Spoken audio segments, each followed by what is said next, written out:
Vamos abrir a palavra de Deus hoje em Filipenses capítulo 2. Filipenses, epístola de Paulo aos Filipenses, capítulo 2, versículo 12. Filipenses 2, 12.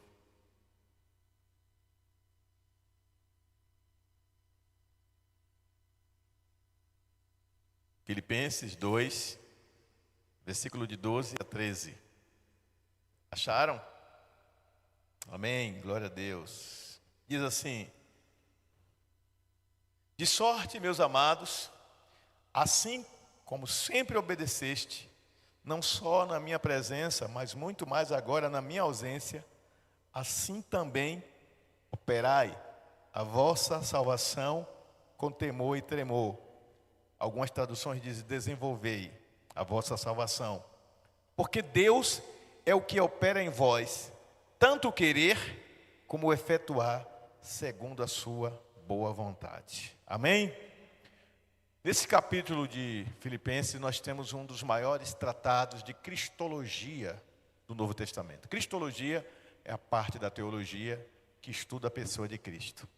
E Paulo, o apóstolo, foi usado por Deus para nos ajudar a entender a pessoa de Cristo. É preciso entender que naquele tempo, muitas heresias estavam surgindo. Doutrinas que não tinham base nenhuma no ensinamento de Cristo.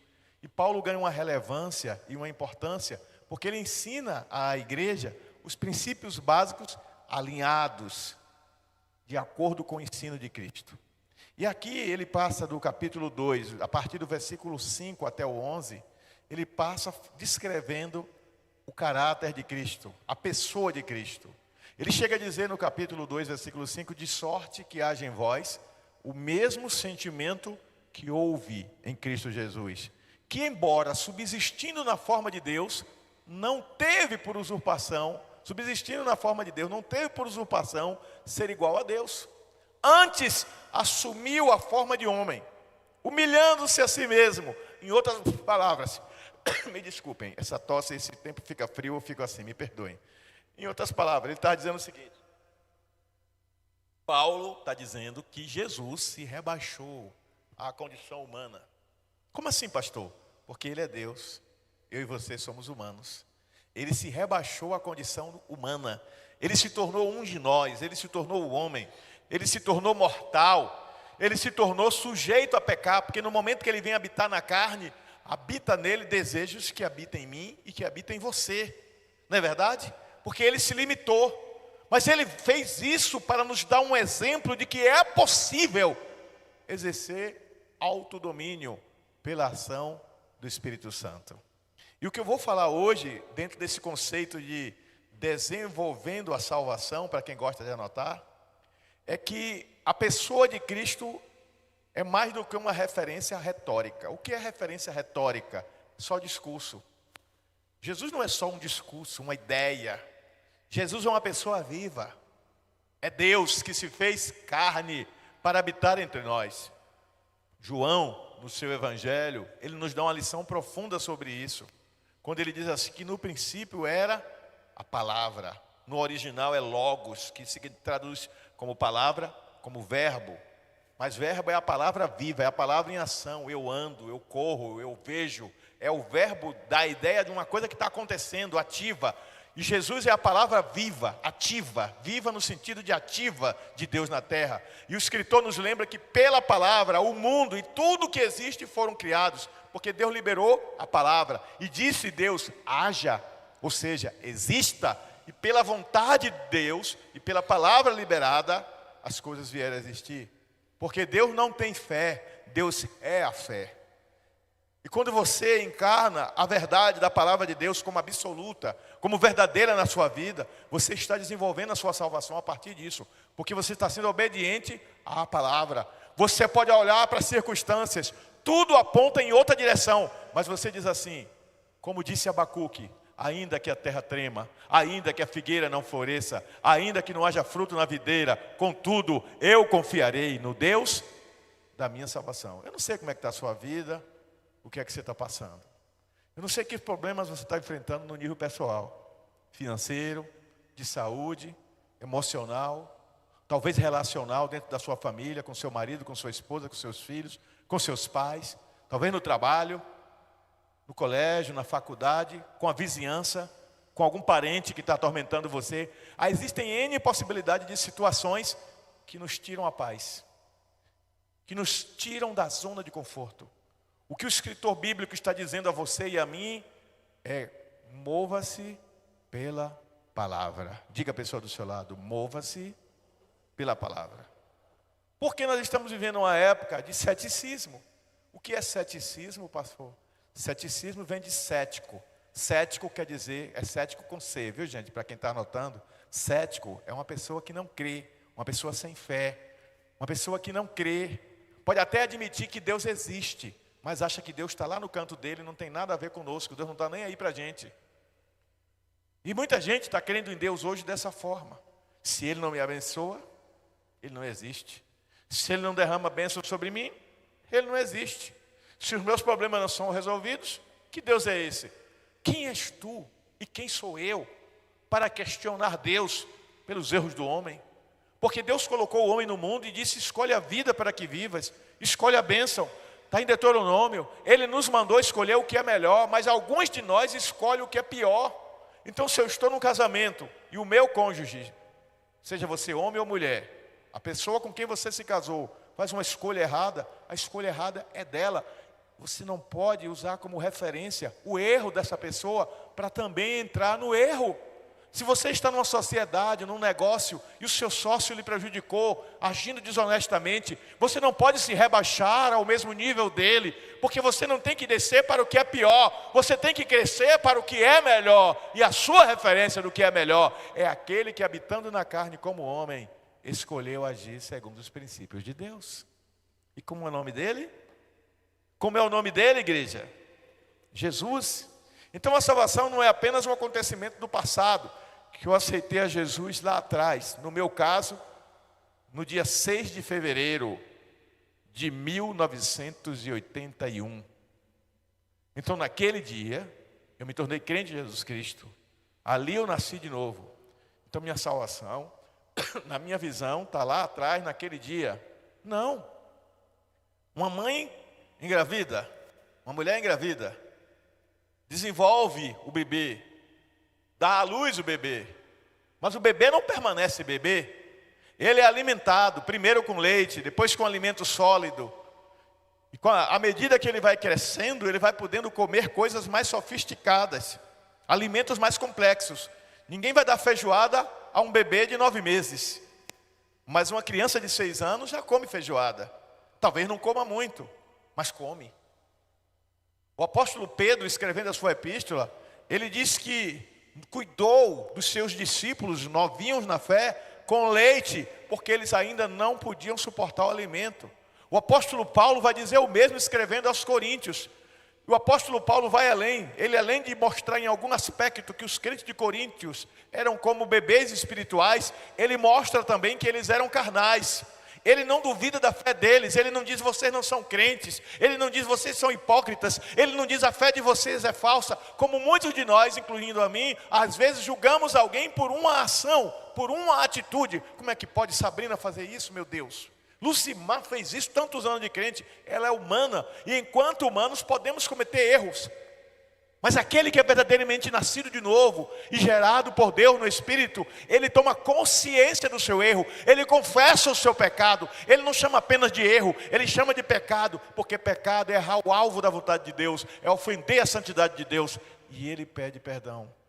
E a Bíblia diz no capítulo 1 da primeira carta de João que o Senhor nos purifica de todo pecado. É uma engrenagem espiritual que não pode ser entendida pela razão. Uma vez eu conversei com o comandante da polícia militar, não agora, anos atrás, ele já morreu até. Ele era espírita, e eu fui pregar lá na polícia um dia num culto festivo, e no final ele me chamou à sala dele para tomar um café com ele, bater um papo, muito educado, ele um homem muito gentil. E ele disse assim: pastor, tem uma coisa entre vocês evangélicos. Eu admiro muito o trabalho de vocês evangélicos, recuperando vidas, tirando pessoas das drogas, da prostituição e etc. Mas tem uma coisa em vocês evangélicos que eu tenho dificuldade de entender. Eu disse: o que é? Ele disse essa história de que o camarada aprontou todas. Roubou, matou, prostituiu, etc. Fez toda a maldade. Aí depois aceita Jesus, está salvo e vai para o céu. Eu disse, mas é isso que consiste a graça. A graça consiste no fato de que Deus estava em Cristo, como diz a Bíblia através de Paulo, reconciliando consigo o mundo. Diga comigo, Deus estava em Cristo, reconciliando consigo o mundo. Então, do mesmo modo que um bebê cresce até chegar a ser adulto, você é convidado a crescer espiritualmente. Você não pode se conformar em ser a mesma pessoa ano após ano. Você tem que crescer. Às vezes o que eu ensino aqui é profundo, mas não é absorvido por uma parte da igreja. Ainda bem que fica gravado para você poder assistir de novo depois. E por que não é absorvido? Porque há um condicionamento na mente de alguns. Por favor, ninguém se ofenda com o que eu vou dizer, com a instantaneidade da palavra, com as coisas rápidas, porque vivemos uma época rápida, não é verdade, Miller? De soluções rápidas, de apertar um botão, deu um clique, eu quero essa comida, essa comida, essa comida, vou pedir no delivery, pá, 10 minutos depois, 15 minutos, o rapaz está na porta entregando, tudo instantâneo, e nós queremos que a manifestação da ação de Deus seja instantânea, mas não é assim. Deus opera na vida de cada um do seu jeito, no seu tempo, no seu modo, como Ele quer. É por isso que o texto diz que é Deus quem opera em nós, é Deus e não nós, Deus quem opera em nós o querer e o efetuar. É Ele quem faz acontecer e é Ele quem decide quando, como e onde. Então eu escolhi 3 tópicos, isso aí foi a introdução, para poder trazer uma luz sobre esse entendimento. O primeiro deles é que a salvação produz vida de obediência. Vamos voltar ao versículo 12. Ele diz assim: de sorte que, meus amados, assim como sempre obedeceste, não só na minha presença, mas muito na minha ausência, assim também operai a vossa salvação com temor e tremor. Obediência, gente, não é o caminho para a salvação. Ah, se você andar em obediência, você está gerando a sua salvação. Não. Porque se eu estiver gerando a salvação por uma ação minha, então não foi a ação de Cristo que me salvou. E a Bíblia diz que pela graça sois salvos, por meio da fé. Não vem de vós, é dom de Deus, para que ninguém se glorie, para que ninguém fique se gabando. Ah, eu fui muito obediente a Deus, por isso que eu sou salvo. Você não é salvo porque é bonzinho, você não é salvo porque faz caridade, você não é salvo porque tem bom comportamento, você não é salvo porque frequenta os cultos, você não é salvo porque bota o joelho no chão e ora durante todo o culto, você não é salvo por nada que venha de você. E nem que venha de nenhuma outra pessoa, seja o pastor, seja seu líder, seja quem for. Então eu sou salvo pelo quê? Pela graça de Cristo, pelo sacrifício de Jesus, que gerou a nossa salvação, morrendo em nosso lugar na cruz do Calvário. Isso é forte, gente. Ele assumiu a culpa que era minha. Ele assumiu o pecado que era meu. Isaías vai dizer isso de uma maneira muito clara e objetiva. O castigo que nos traz a paz estava sobre ele. E pelas suas pisaduras, nós fomos sarados. Porque ele recebeu o castigo que era meu. Como assim, pastor? Lei espiritual. A alma que pecar, morrerá. Ali tem 2 policiais, são casados. Se eles pegarem uma pessoa cometendo um crime, ainda que eles gostem dessa pessoa, pela lei, tem que prender, correto? Ah, mas é um amigo meu, estudou comigo na escola, conheço desde menino. Ele está cometendo um crime. Porque se você não cumprir a lei e não prendê-lo, a lei vai se aplicar sobre você, porque deixou de cumprir a lei, correto? Então, há uma expressão no direito que é dura lex, sed lex, é latim, significa a lei é dura, mas é lei. Então a lei de Deus, a lei espiritual de Deus diz, alma que pecar, morrerá. E o que é morte na Bíblia? Thanatos, tem a ver com morte. Tanatologia é a ciência que estuda a morte. Então o que é isso que Deus está falando? Morte é separação. Se eu sofri um acidente, está repreendido, e meu dedo foi cortado, e meu dedo ficou caído lá, dependendo da quantidade de tempo, não tem mais salvação para ele. Aquele dedo está lá intacto, inteiro, mas não tem mais como emendar, porque ele está morto. E a Bíblia diz que nós estávamos mortos para Deus em nossos pecados. Mas Deus, em sua abundante graça, colocou o castigo de morte, que era nosso, sobre aquele que não tinha pecado. E assim, por ter se humilhado e descido à condição humana, sem pecado, ele disse: eu aceito assumir o lugar de Anaílda, de Júnior, de Teobaldo e de cada um. Porque você e eu não valemos nada do ponto de vista humano, mas do ponto de vista da misericórdia, da bondade, do amor e da graça de Deus, nós somos preciosos para Ele. Nós somos alvo do seu amor, objetos do seu amor. Não objeto no sentido de coisa para ser usada, mas objeto no sentido de aquilo que Ele está olhando. A Bíblia diz que Deus olhou do céu, está em Ezequiel 18, e disse: não há um justo, não há um justo, nenhum sequer, todos pecaram. Aí Paulo vai escrever aos Romanos, pega esse texto e contextualiza. E Paulo diz: todos pecaram, como disse Ezequiel, centenas de anos antes, no cativeiro da Babilônia, quando o povo foi levado para lá por causa da idolatria. Aí ele olha e diz assim: não há um justo, nenhum sequer. E aí ele acrescenta: todos pecaram, destituídos estão da glória de Deus. Destituídos é uma palavra forte. Imagina um prefeito, um governador, um senador, um deputado, um presidente da república, alguém que tem um cargo legítimo, porque ele foi eleito pelo povo. Ele não chegou lá e assumiu por conta própria, o povo elegeu ele. Ah, eu não gosto dele, tudo bem, mas a maioria votou nele. Ele é o prefeito, ele é o presidente, ele é o governador. Aí imagine que ele comete um delito grave, e ele é julgado pela Câmara, pela Assembleia, o que seja. E aí no voto ele perde, como aconteceu com Collor e com Dilma. E ele é afastado de um cargo que era legítimo, mas que por ter cometido um delito, pelo menos na interpretação de quem votou, ele não tem direito. A Bíblia está dizendo que eu e você fomos gerados para sermos filhos de Deus, para termos aliança com Deus. Mas o pecado nos destituiu de vivenciarmos a glória de Deus. Mas glória a Deus em Cristo Jesus, em quem nós temos a vitória, em que somos mais do que vencedores. Porque a palavra do Senhor diz também no Evangelho de João, capítulo 1, versículo 11, que Ele veio para o que era seu e os seus não o receberam. Os seus ali eram judeus, que rejeitaram Ele. Mas a todos que o receberam, você, eu e a humanidade que se converteu a Jesus, deu-lhes o poder de serem feitos paidions. Paidions é a palavra original, que significa a ideia de filho adotado. Porque a palavra para Jesus é ruios, que significa único gerado. Como eu tenho só um filho, Felipe até agora só tem um filho, estou na oração aí, me ajudem.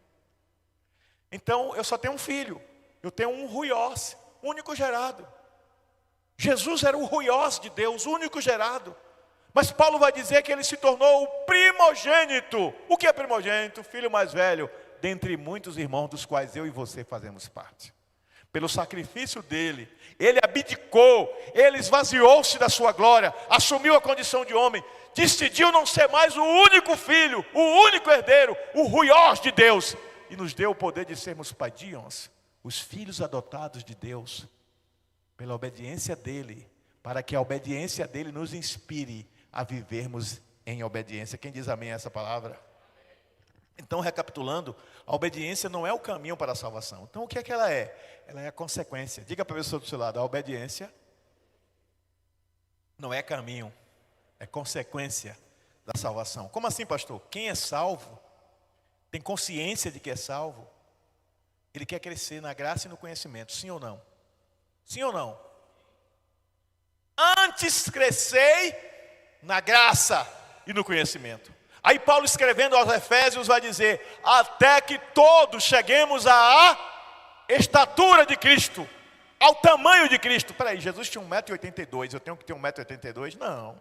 A Bíblia não diz quanto é a altura de Jesus. O que é a altura de Cristo aí? O que é que você entende? Pergunta a pessoa do seu lado: o que é que você entende por altura de Cristo? Diga: o mesmo nível espiritual. Peraí, pastor, você está dizendo que eu vou ser igual a Cristo? Não, eu não disse isso. Eu disse que o seu alvo é este. é querer ser igual a Cristo. Porque se eu quero ser igual a Cristo, eu vou me aprimorar a cada dia, eu vou desenvolver essa salvação como uma consequência da minha obediência à palavra dele. Estão entendendo o que eu estou falando? Você tem filho pequeno, eu tenho um neto pequeno. Quantas vezes eu vejo o filme se repetir lá em casa? Hoje mesmo eu vi na mesa. Felipe prometeu algo para Bento, normal da criança, né? Não fez o que ele mandou, foi teimoso. Ele disse, não vou mais fazer isso. Aí ele, você tem que aprender a respeitar e obedecer seu pai. Felipe está errado? Não. Eu já fiz isso com Felipe? Fiz. E graças a Deus acertei, porque ele se tornou um homem digno. Tão digno que está sabendo ensinar o filho dele. Então ele aprendeu pelo exemplo. E o exemplo arrasta. O exemplo inspira. O exemplo serve de referência. E o mundo de hoje está à procura de referências. E aí eu faço uma pergunta retórica. O que é pergunta retórica? É uma pergunta para você não responder, só para você refletir. Você, não precisa me responder, você é uma referência para as pessoas que te conhecem? Você é uma referência de obediência a Deus e a sua palavra no seu ambiente de trabalho ou onde você estuda? As pessoas que te conhecem na família, no lugar onde estuda, onde trabalha, os lugares que você frequenta, elas poderiam dizer assim sobre você: aquele homem, aquela mulher, aquela pessoa realmente é crente, porque eu já vi passar por tanto perrengue, mas não abala a fé, permanece firme. O Paulo, escrevendo aos Coríntios, no capítulo 15, versículo 58, ele nos dá um conselho sobre isso. Ele diz, quanto ao mais, irmãos meus, sede firmes e constantes. Não se abale com circunstâncias, porque as circunstâncias passam. Sede firmes e constantes, sempre abundantes na obra do Senhor, sabendo que o seu trabalho não é vão no Senhor. Que maravilha! Ele está dizendo que a continuidade em obediência vai gerar uma recompensa. A obediência não vai desenvolver a minha salvação, mas ela vai respaldar a minha salvação e ela vai me ajudar a crescer. O escritor hebreu, Oséias, no Antigo Testamento, ele vai dizer, conheçamos, mas não se conforme em conhecer achando que já sabe tudo. Prossigamos em conhecer ao Senhor. Então o conhecimento de Deus na nossa vida espiritual é uma ação contínua. Ela não para, é dinâmica. A cada dia conhecemos um pouco mais de Deus. Mas como é se conhecer de Deus? É muito simples. É uma experiência interior, pessoal, que aumenta e amplia e aprofunda e cria raízes maiores na tua fé. O que Miller viveu, que gerou a fé que ele tem, não é o que Keila tem. Algumas coisas eles viveram juntos, mas o impacto da experiência é individual. Concorda comigo? Eles dão exemplo para sua filha Elise, para que ela cresça. Não é isso? E veja vocês como exemplo, correto? Mas a decisão vai ser dela, de quais caminhos ela quer andar. Plínio e Gisiene são exemplos para suas filhinhas. Eles olham para os pais e têm orgulho dos pais que têm, mas elas têm que ter a sua própria experiência. Diga, a experiência é individual. Você, Thaleson e Manuela, vocês são modelo para sua filhinha e para os outros 4 que virão. Vocês são modelos. Quem foi que disse misericórdia aí? Oh, gente, eu estou liberando bênção. Filhos são bênçãos. Disse o homem que só teve um. Mas, recebeu, né? Quem? Daniel? Receba, Daniel. Pastor Ismael disse amém, seu pai. Mas voltando ao foco, eu sou modelo para vocês como pastor. Mas eu não sou perfeito. Eu posso falhar. E se eu falhar, a fé de vocês não pode ser abalada porque eu falhei. Porque a pastora Nilza falhou. Porque algum pastor falhou. Porque algum líder falhou. Porque a sua esperança não está posta em mim. A sua esperança está posta naquele que nunca falha. E o nome dele é Jesus Cristo de Nazaré. Dê um aplauso ao Senhor por isso. Então, o primeiro aspecto, diga, a obediência me ajuda a revelar o quanto eu cresci na fé. Porque quem foi alcançado pela graça demonstra por suas atitudes que pertencem a Cristo. Portanto, a fé verdadeira vai sempre produzir bons frutos. Jesus, em João capítulo 15, ele disse que ele é a videira verdadeira, o pai dele é o agricultor, e nós somos os ramos.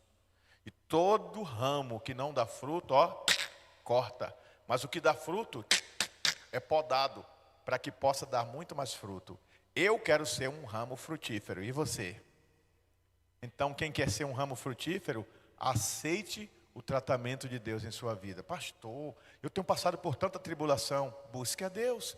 Pastor, eu tenho passado por tanto sofrimento, busque a Deus. Pastor, eu tenho sofrido tanta perseguição, busque a Deus. Porque nada acontece na vida do crente que é fiel. Presta atenção, igreja. Repete comigo, nada acontece na vida do crente que é fiel fora do propósito de Deus. Tomou posse? Tudo coopera, diz a Bíblia, para o bem daqueles que conhecem a Deus. Às vezes algo que está acontecendo agora, você toma como algo ruim, porque você só vê o agora. Eu gosto de usar José, porque para mim é o melhor exemplo da Bíblia. Quando ele foi levado como escravo para o Egito, talvez em algum momento tenha passado na mente de José, é o fim, acabou. Game over, não tem mais nada para mim, vou morrer como escravo. No entanto, a Bíblia diz que José continuou temendo ao Senhor e sendo fiel a Ele. José passa por várias situações em que ele teve a oportunidade de procurar um atalho, um caminho fácil. Podia se envolver com a mulher de Potifar e ter privilégios. Podia entrar nos esquemas de roubo da cadeia. José não se envolveu com nada disso. Ele manteve a fidelidade. E no tempo de Deus, Deus o honrou. Deus vai te honrar mediante a tua obediência. Ou seja, consequência gerada pela fé. Quem recebe essa palavra? Então Deus vai te dar uma família feliz. Deus vai te dar prosperidade financeira, que é o sustento das suas necessidades. Deus vai gerar em você a saúde. E se a saúde não vier, Ele vai te dar a condição de suportar isso. Porque às vezes na vida de alguns vem de um jeito, na vida vem de outros, e a gente não entende. Em novembro, final de novembro, eu estou indo pregar na Chapada Diamantina. Até pensei em conversar com o pastor para ele arranjar um lugar lá para hospedar o povo e fazer como se fosse um congresso, levar um grupo daqui para conhecer a Chapada. Mas eu não conversei nada com ele, não vou convidar ninguém. Mas se ele, depois se ele abrir o caminho, eu falo com vocês. Aí cada um pagando a sua despesa. E a Chapada Diamantina é famosa porque foi uma região onde explorou muito diamante. E das cidades que explorou diamante, uma das principais é essa onde eu estou indo, chama-se Andaraí. A cidade tem esse nome porque perguntaram assim, e os portugueses andaram aqui? Andaraí. Brincadeira, não é isso, não é o nome indígena. E aí, esse pastor, ele é um amigo de muitos anos, foi membro da mesma igreja que eu, um homem de Deus, que eu tenho o maior respeito, carinho, uma referência para a minha vida, é meu conselheiro, é um homem que intercede por mim, é um homem de Deus. Eu ainda vou trazê-lo aqui, já trouxe uma vez, vou trazer de novo. E aí, eu trouxe na década de 90. E o pastor Cândido é um homem de Deus. Um homem segundo o coração de Deus. Eu poucas vezes conheci um crente, tão crente como Cândido. Ele se converteu e ele surtou quando a mãe dele morreu. Ele foi dormir no cemitério, em cima da lápide onde estava a mãe. Lá na minha terra chama Carneira. Eu não sei como é que chama aqui. É Carneira também? Lápide. Lápide é aquela parte que está o nome. Mas a parte onde enterra, como é que chama aqui? Túmulo, né? É, mas túmulo para mim era só o buraco com a terra, mas tudo bem. Enfim, ele dormia lá em cima. E aí ele conheceu Jesus, se transformou. Foi tido como um doido na cidade. Era doido antes por uma coisa, passou a ser doido por Jesus. Pegava a Bíblia, vestia uma camisa de manga comprida e saía pela rua com a Bíblia debaixo do braço, pregando para todo mundo que encontrava. Sem exceção. Chegou para o pastor e disse, bota um tonel no meio da rua para me batizar na feira livre, para todo mundo saber que eu agora sou crente. E ele começou a evangelizar pessoas idosas, como eu falei aqui outro dia. E quase todo mundo idoso, bem idoso já, 80 e tanto, 90, que ele orava doente, aceitava Jesus. Quase 100%. E morria dias depois. Eu até pedi a ele, se eu cair doente, não me visite. Não ore por mim, que eu não quero ir ainda. Mas se tiver algum irmão aqui precisando de oração, eu ligo para ele, tá? E o pastor Cândido ficou famoso na cidade. Pelo seu testemunho, pelo seu exemplo.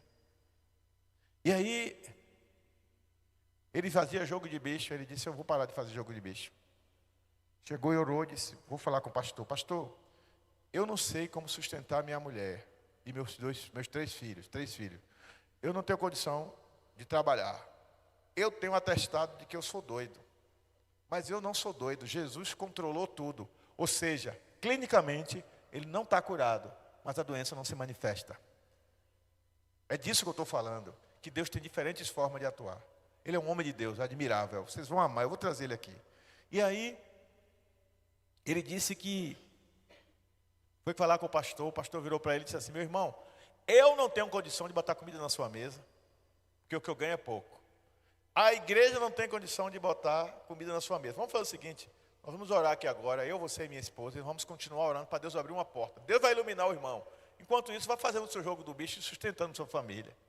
É meio controverso esse conselho do pastor, mas o pastor disse isso. Ele passou uma semana ainda fazendo o jogo de bicho, aí ele chegou em casa e disse, Deus, eu não vou mais fazer o jogo do bicho, porque isso é jogo de azar, é contra a tua palavra. Fica a lição aí para um bocado de crente que estão fazendo o jogo do tigrinho e outros aí, viu? Jogo de azar é contra a palavra. Mas aí, ele simplesmente orou.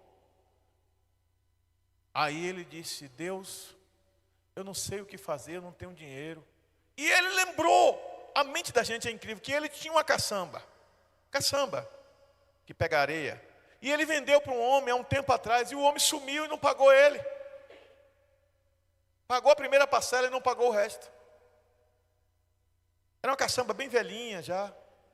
E ele disse, Deus, esse homem sumiu, não sei onde ele anda, mas eu vou fazer um pacto com o Senhor. Se o Senhor fizer esse homem lembrar da minha dívida, e ele vier aqui em minha casa me procurar, eu não vou procurar por ele, eu não vou pedir informação sobre ele. Isso é fé, gente. É disso que eu estou falando. Eu não vou atrás dele. O Senhor vai procurar ele, onde ele estiver, porque é o Senhor de toda a terra. Vai mexer com a consciência dele, ele vai bater na minha porta a me pagar. Ele orou num dia de manhã. No outro dia, de manhã cedo. Quem é? Cândido, abre a porta. É fulano. Rapaz, eu não sei o que foi que houve essa noite. Eu fui atormentado por um sentimento de culpa, porque eu não lhe paguei, e eu tenho dinheiro, eu vim aqui lhe pagar. Ele vai contar, ele mesmo vai contar isso aqui. O homem pagou a ele. Ele ajoelhou no meio da rua, agradeceu a Deus. É coisa que só um homem de fé faz. Ainda orou pelo homem, falou de Jesus para o homem, tomou café com o homem, porque o crente não é movido por rancor, nem ressentimento, nem mágoa, nem desejo de vingança. Crente é movido pela graça. E aí, ele disse, Senhor, obrigado, o Senhor é Deus. Agora me ilumine o que fazer. Na mesma hora veio uma ideia na cabeça dele. Vai em Feira de Santana, que eu vou te mostrar o que é que você vai fazer. Ele pegou o carro, saiu de Amélia Rodrigues para a feira, uns 45 minutos de viagem. Chegou lá em feira, ele passa em frente de uma loja que vende produtos de barbearia. Ele nunca cortou um cabelo na vida. E o Senhor falou ao coração dele, compre equipamento e monte uma barbearia. Comprou equipamento completo de barbearia para 2 barbeiros e voltou para Amélia esperando a entrega. Chegou para o pai dele e disse, pai, aquele depósitozinho pequeno que o senhor tem lá no fundo, na esquina da praça, o senhor me dá, para quê? Para eu abrir uma barbearia? Meu filho, tu sabe cortar cabelo? Ele disse, não, mas Deus proverá. Aí veio uma ideia na mente dele, procurar um jovem que era neto de um homem que era o barbeiro mais conhecido do lugar. Mas o homem já estava velhinho, tremia a mão, quem cortava o cabelo era o neto. E esse neto hoje, através de Cândido, é crente em Jesus Cristo com toda a família. E esse menino que era bem mais novo que ele, muito mais novo, ele foi lá e disse assim, quanto é que teu avô te paga? Ele disse, não, ele me dá um dinheiro aí, que ele foi criado pelos avós, para eu me divertir. Ele disse, e se eu te fizer uma proposta 70-30, você vai? Ele disse, 70-30, como assim? 70%, 30%, dividir. Ele disse, eu vou por 30%. Ele disse, não, eu estou te dando 70%, eu que vou ficar com os 30%. Porque você vai trazer a clientela. O menino topou, o velhinho ficou chateado, mas deu tudo certo. O menino trouxe a clientela toda. Em pouco tempo a barbearia dele estava bombando. Os jovens gostavam desse rapaz, iam cortar cabelo. E ele ficava do lado, com a tesoura, cortando o cabelo de graça para as vítimas. E vocês estão olhando, depois pergunte à pastora Nilza, para uma das vítimas. Fui cobaia dele algumas vezes, cortava que fazia caminho de rato. Sabe o que é caminho de rato? Aquele corte mal feito no cabelo, mas era de graça. Muita gente ia e ele, ou pegava o menino na rua para cortar o cabelo, E olhando e aprendendo. Aprendeu, se tornou um excelente barbeiro. Minha esposa discorda até hoje. Não, excelente não, é razoável. Depois eu conto um outro dia a história dessa vítima que se tornou vitimizador. Essa vítima cortou o cabelo do seu professor e a mulher desse professor ficou com raiva do cidadão por muito tempo, porque a pessoa fez caminho de rato na cabeça do professor. Os alunos do seminário diziam: você vai perder o ano, o professor vai se vingar de você. Tem muitas histórias, irmão, mas aí Cândido prosperou. Cândido me viu ir para o seminário. Aí no primeiro ano de seminário, eu contando as experiências de viagens que eu fazia, missionárias. Fui para o Rio Grande do Norte, ajudei a abrir uma igreja lá em Natal. Passei um mês lá. Fui para outros lugares pregar, ajudei a implantar trabalhos missionários quando era estudante. Cândido ficou impressionado e orando, o Senhor disse: quero você no ministério. Largou tudo. Foi para o ministério. Vivendo com 30% do que ganhava na barbearia, deu para sustentar a mulher e os 3 filhos. Tornou pastor, chegou a época dele ir para o ministério, ele disse: Deus, eu não quero ir para onde for conveniente, eu não quero ir para aquela igreja confortável, que vai me dar um bom salário, vai me dar um carro, uma casa boa, não, eu quero ir para onde o Senhor mandar. E aí Deus mandou ele ir para Andaraí. Mas para ele ter certeza que era Andaraí, ele foi para dentro da Caatinga e ficou 1 ou foi 2 semanas, não me lembro agora, morando debaixo de um penhascozinho, pegando água da chuva e se consagrando em oração e jejum, para ter certeza que Deus queria ele ali. Esse é um dentre muitos exemplos de homens de Deus aos quais eu tiro o chapéu e admiro pela sua postura. Homens que servem de inspiração. E ele foi para o seminário depois de mim, é mais velho que eu, mas foi depois de mim, se tornou uma referência para a minha vida. A pergunta é: você é referência para alguém? Vocês entenderam por que eu contei tudo isso? Porque se você se move por fé, e a sua obediência é uma consequência da sua nova vida em Cristo, o que você fez de errado não importa. O sangue de Jesus cobre todo o pecado. Mas Deus está dizendo a você o que disse a mulher adúltera: vá em paz e não peques mais. Eu quero fazer de você um novo homem, uma nova mulher. Eu quero te usar para o louvor da minha glória. Quem recebe essa palavra? Segundo lugar, além da salvação que produz vida de obediência, a salvação exige crescimento espiritual. Ainda no versículo 12, você pode manter a sua Bíblia aberta, diz: assim também operai a vossa salvação com temor e tremor. Operai a vossa salvação é o mesmo que desenvolvei a vossa salvação. O que significa isso? É permitir que a obra iniciada por Deus se manifeste em todas, presta atenção, em todas as áreas da vida. Nos meus negócios, sim. Nos meus relacionamentos familiares, sim. Meus relacionamentos interpessoais com outras pessoas, sim. No meu estudo, sim. Na minha vida pessoal, sim. Na minha vida devocional, que é vida de oração, vida na palavra, vida de intimidade com Deus, sim. Na maneira como eu lido com o meu corpo, sim. Muita gente não bebe álcool, não fuma maconha, não cheira cocaína, mas não cuida do corpo, que é o templo do Espírito Santo. Isso é negligência e é pecado aos olhos de Deus. Diga misericórdia. Eu tenho levado isso muito a sério ultimamente. Cuidar do corpo é cuidar do templo do Espírito Santo, o lugar onde o Espírito Santo mora. E você tem que cuidar desse corpo porque ele é uma dádiva, ele é um presente de Deus. Ele não foi criado para o pecado, ele foi criado para a glória de Deus. Mas não fica nisso. Além dessa compreensão de que em todas as áreas da minha vida eu tenho que buscar a glória de Deus, o cristão não pode permanecer imaturo. É pecado querer ser criança a vida toda. O apóstolo Paulo, escrevendo aos Coríntios, no capítulo 13, ele disse: quando eu era menino, criança, vamos trocar menino por criança.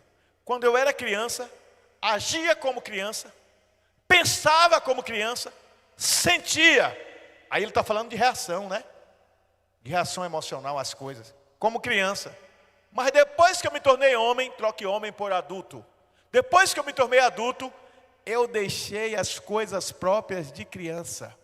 Uma pessoa imatura espiritualmente, que se perpetua na imaturidade, ela é um problema sério e grave dentro da igreja.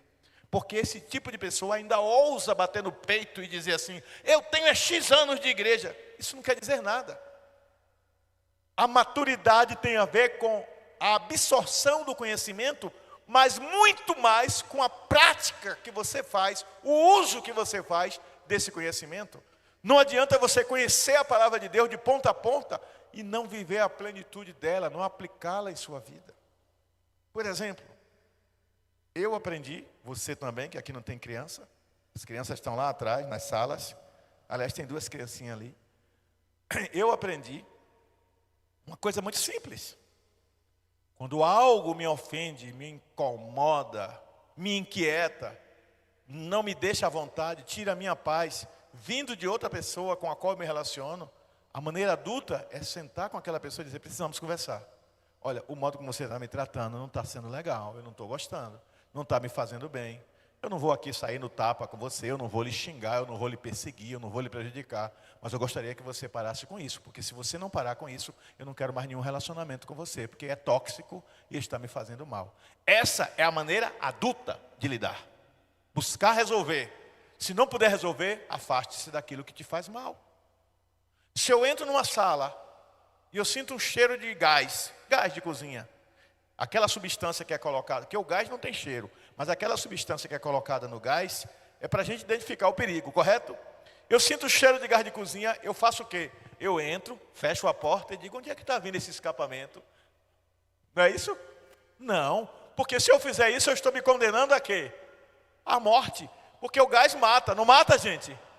E mata sem você perceber. Ele vai entrando, você perde o sentido, desmaia, asfixia suas vias respiratórias e você morre por insuficiência respiratória. Quando eu percebo que tem gás, eu ponho uma máscara para me proteger, aí eu pego um fósforo e digo, deixa eu ver se tem gás aqui. Também não, porque eu não sou doido, eu não sou louco. Eu tenho a maturidade para discernir o perigo. Espiritualmente é a mesma coisa, você tem que saber discernir as coisas espiritualmente. Porque a Bíblia diz que o homem natural, ele entende as coisas naturalmente, mas o homem espiritual, ele entende as coisas espiritualmente, ele discerne, ele interpreta espiritualmente, e a resposta dele é espiritual. E como é que se dá a resposta espiritual? Primeiro, pela palavra. Liberar o que a palavra diz, não o que o seu coração diz, não o que o seu ressentimento diz, não o que a sua mágoa diz, mas o que a palavra diz. Segundo, pela oração. Porque a oração nos conecta com o coração do Pai e nos dá direcionamento. Diga, direcionamento. Porque cada situação requer um tipo de ação.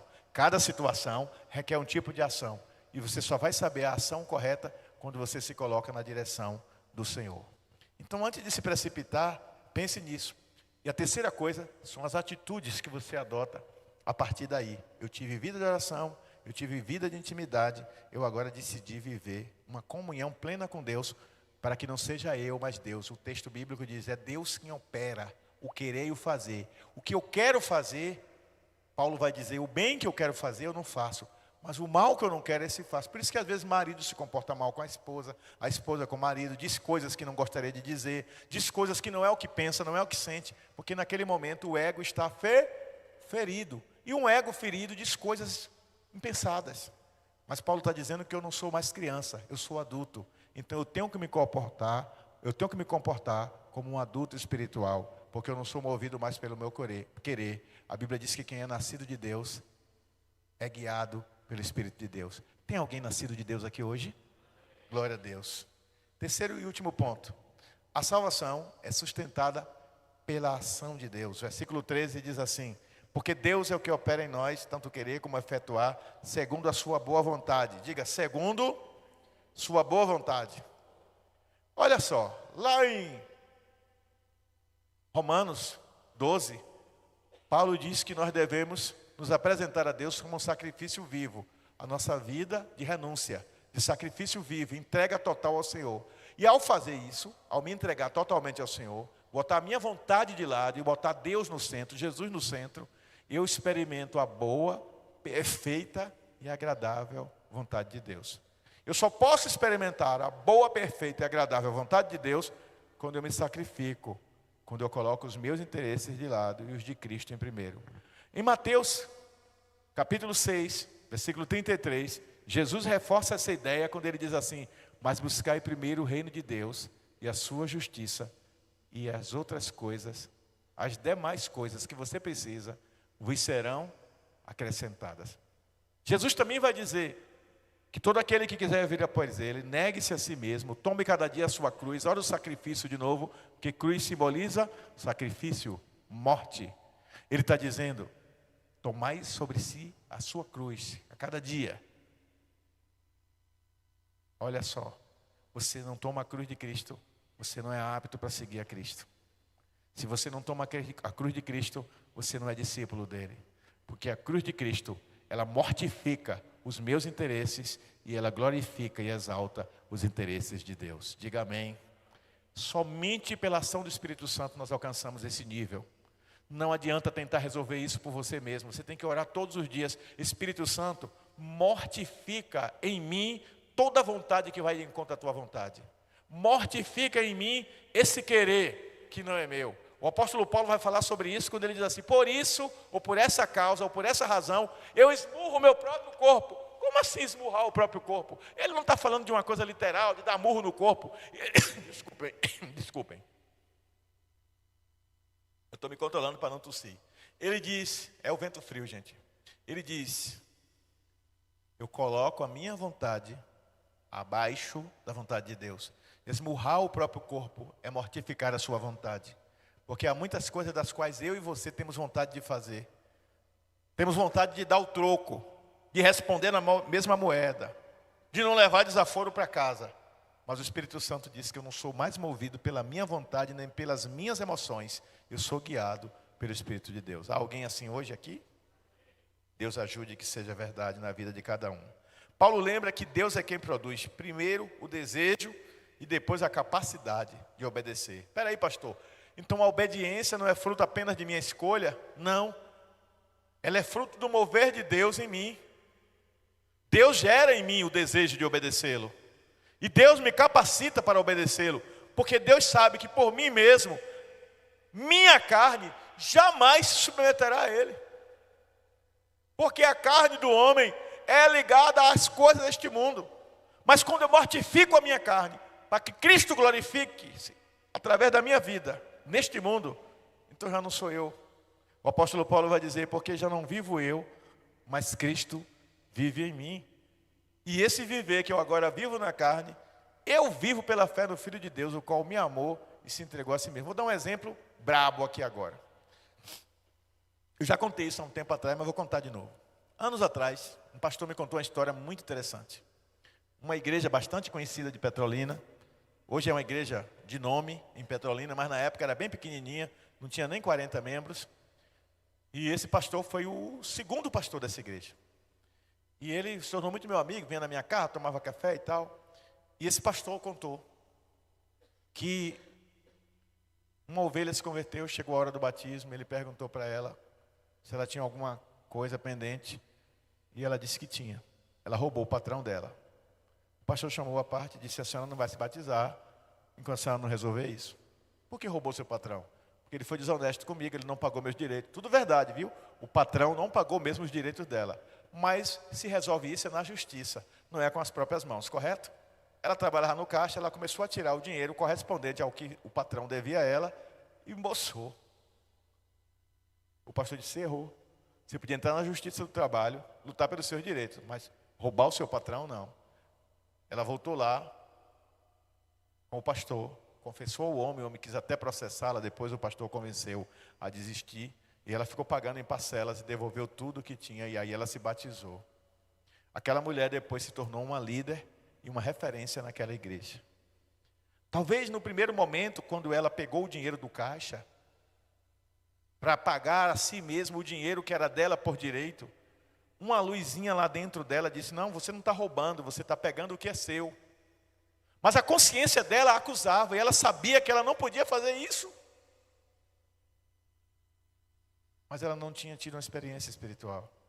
Quando ela tem uma experiência, ela se converte de verdade, a primeira coisa que ela faz é confessar o seu pecado e corrigir.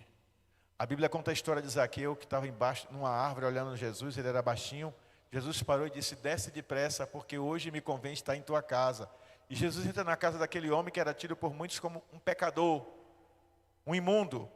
E Jesus, quando entra na casa dele, ele é tão feliz com a presença de Jesus, porque o crente que se converte, ele tem alegria com a presença de Deus na sua vida. entra na minha casa, entra na minha vida. Não é a casa física, é a minha vida, meu coração, minha essência, meu ser. Que ele disse para Jesus. Jesus não mandou ele fazer, presta atenção. Ele sabia o que tinha que fazer, mas ele não fez porque Jesus mandou. Ele fez porque ele tomou consciência espiritual. Se eu roubei alguém, e ele sabia que tinha roubado, porque ele era publicano, cobrador de impostos, devolverei 4 vezes mais. E mais, como eu sou rico, eu vou dar metade do meu dinheiro para os pobres. Essa transformação não tem a ver com dinheiro. Não tem a ver com ele devolver o que roubou 4 vezes mais, 400% de juro, e nem dar metade do que tem aos pobres. Tem a ver com renúncia. E há muitas coisas que para nós renunciarmos nessa vida, nós temos que amar mais a Jesus do que a nós mesmos. Diga, amar mais a Jesus do que a nós mesmos. Então a capacidade de obedecer e fazer o que é certo vem de Deus.